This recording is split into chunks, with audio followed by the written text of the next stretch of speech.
Can I ask you then, when we assess, when we go back to China's assistance to Italy, would you assess the aid that you've received from China as being effective and Yes. actually having had real results in assisting the people of Italy to come through this difficult time?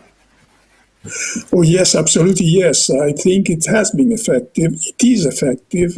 It is effective because we are facing this emergency, and of course, because our sanitary system had no previous experience of this kind of troubles at this size. It is fundamental to have the aid of people who have been facing this emergency and in their country and already know what to do and how to deal. We are appreciating very much this help for competence and people, and also materially, because we had a lot of the masks and furnitures and kind of instrumentation which at the moment was not present, and we have received a lot from China. This is effective, undoubtedly effective, and I think that people will remember this. May I ask you then to close up with a bit of an assessment of the economic impact of this virus and the pandemic on the short term, medium term, and then on the far-reaching long term as an aspect to be linked up with the initiative of the One Belt, One Road, New Silk Road link between let's say, can we say, after 750 years from the arrival of Marco Polo in China, there now looks to be the building of a very strong and very big linkage between China and Italy coming from the Chinese end of the Silk Road in the form of the New Silk Road. So could you give us just your assessment of the economic importance and the longer term implications of this crisis and how it has accelerated the move towards economic interdependence? Well, for the short term, of course, the impact is very high because in our economy and in Italy, but not only in Italy, there is various parts of the economical system which are being emerged, which are not anyway protected. There is no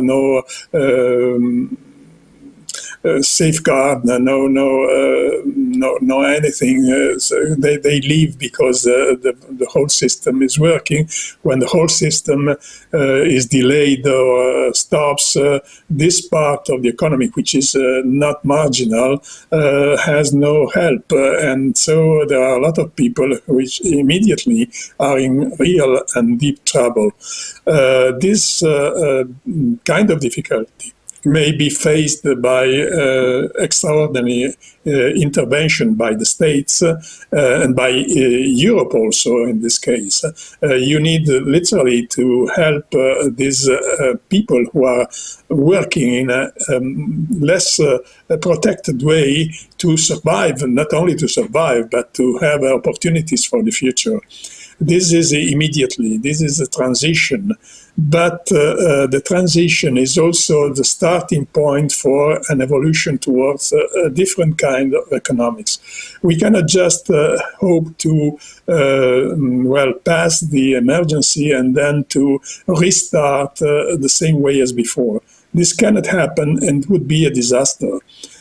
So we need an importance, presence higher than in the past in the economy by the states.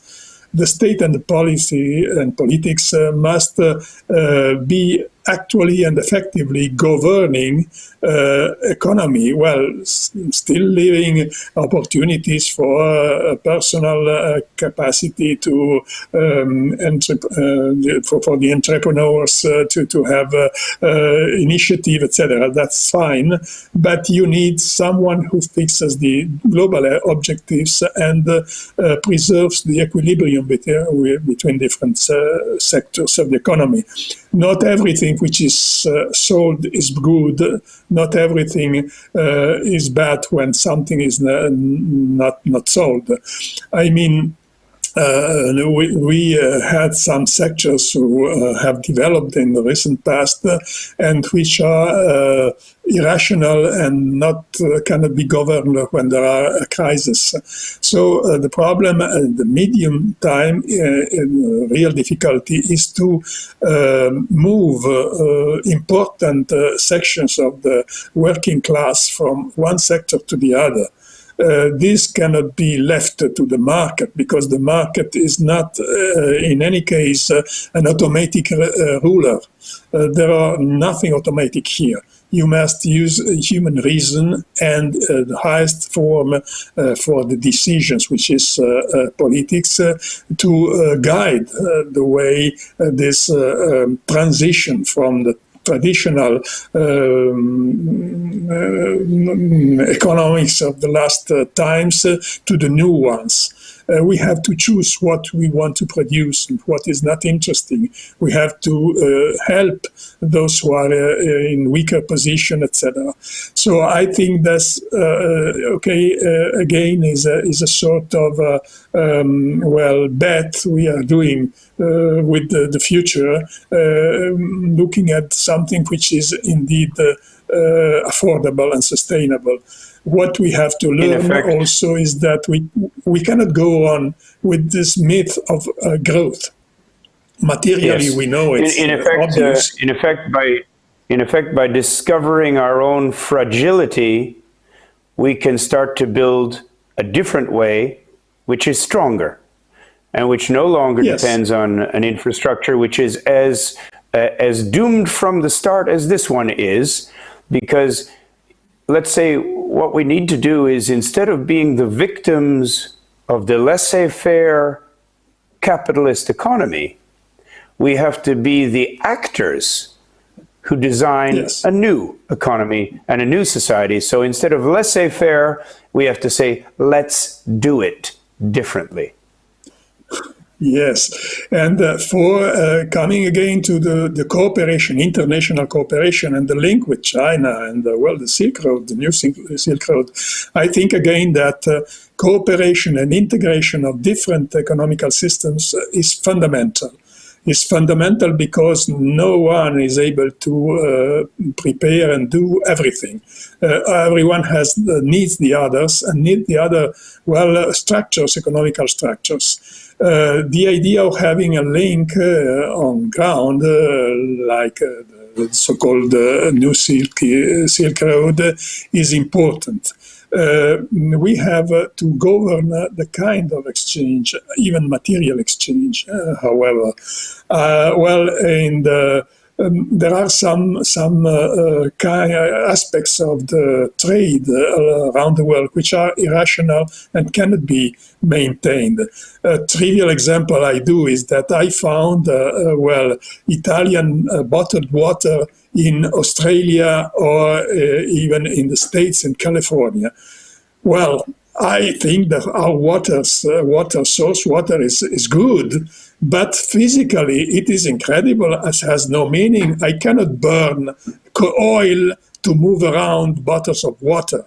I have other examples from Italy. We have a good ceramics factories in the north of Italy, but now there is not enough kind of ground of matter to be used, and so we import it from Turkey, some 3 million tons per year, and then what is produced in Italy is sold to the States. Okay, from in the classic traditional way of thinking, that's good, but it is not good. Physically, we are burning a lot of oil and producing CO2 and having an impact. We should, in this sense, localize more the production. We have to exchange what we cannot produce and the other are able to produce. And first of all, we must exchange ideas, because this is the real richness of the humankind, or the economies in the world. Thank you very much, Professor Tartaglia. Your insight has been most valuable. It's a pleasure to have had you on the program. Well, thank you. Thank you.